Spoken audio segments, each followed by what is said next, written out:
Okay, so making wooden runes. This has to be one of the most controversial things that I decided to include in the book. As a fiction author, you're in a rather privileged position in that you get to make decisions. And in fact, I would argue that not only do you get to make decisions, you have to make decisions. When you're dealing with a period of time like the Viking period, particularly like the Norse at that time, there's a very limited number of written sources.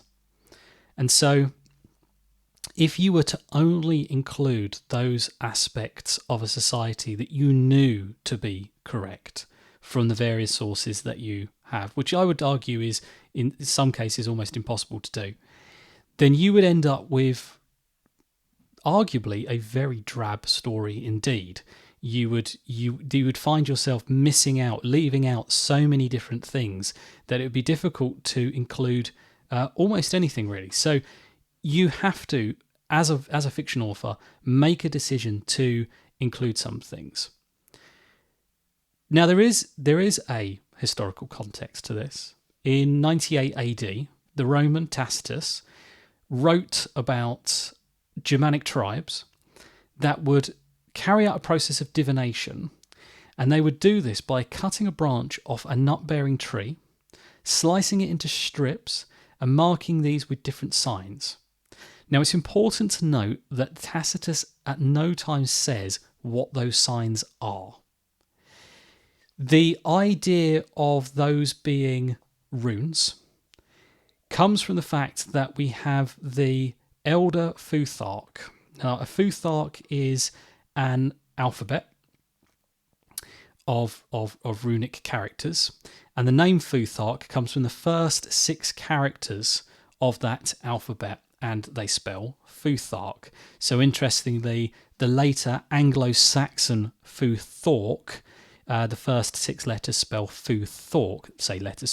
runic symbols, spell Futhark, so it's known as the Anglo-Saxon Futhark. Now, the Elder Futhark is the it's the more popular Futhark that you see. It's the more common Futhark that you see nowadays. It's the one that's often used if there's any kind of if there's any kind of Viking branding on something, it'll often be that Futhark that you will see. However, it actually predates the Viking period by quite an extent. The Futhark used during the Viking period was the younger Futhark that, interestingly for some reason, is a much smaller Futhark. So the Elder Futhark is 24 characters, and for some reason actually that I've never seen a good explanation for this, by the time of the Viking period, what's in use is a 16 character Futhark.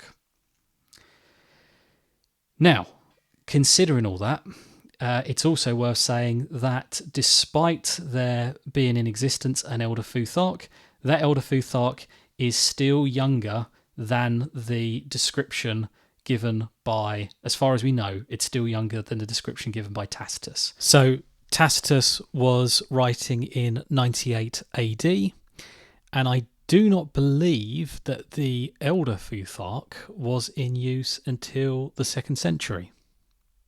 There's a lot of controversy here over the historical context of this. It's not really the subject of these videos. I just thought it would be nice to include that as a bit of background. If you are somebody who uses runes for divination, that was not intended to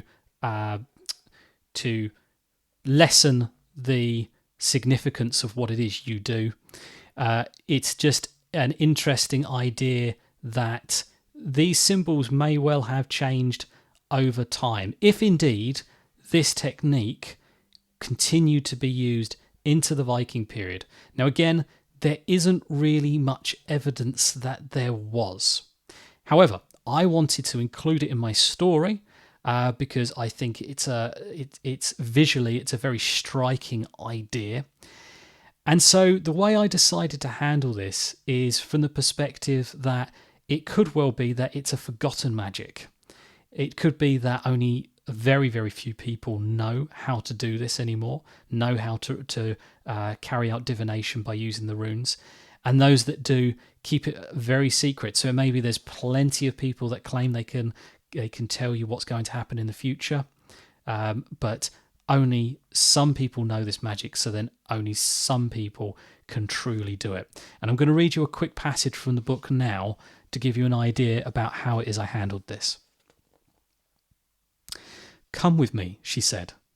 Then, plunging the torches into the fire, waited for Ira to open the door. They found a clear patch of ground that was near the hovel. Striking the torches into the earth to form a square shape, Vigdis laid out the white cloth between them. She handed the bag over. "Think upon your problem," she said. Ira did. She closed her eyes, bag against her forehead. "Good. Now watch closely." Vigdis took the bag back, reached in, and pulled out its contents. A number of small discs of wood had been stored inside. Ira knew many of the symbols. Some were the runes familiar to her. Others, forming shapes the likes of which Ira would not have been able to describe if she'd tried, were runes, but of a type most no longer knew the meaning of. As always, Ira would rely on Vigdis to interpret them. Okay, so that gives you a bit of an idea about how I handled runes, runic divination in the book. What we're going to do in the next video is we are going to take a look at what tools and what materials you're going to need, specifically on how to go about collecting the wood that you're going to need to make a set of runes like these for yourself. Okay, until next time, see you then.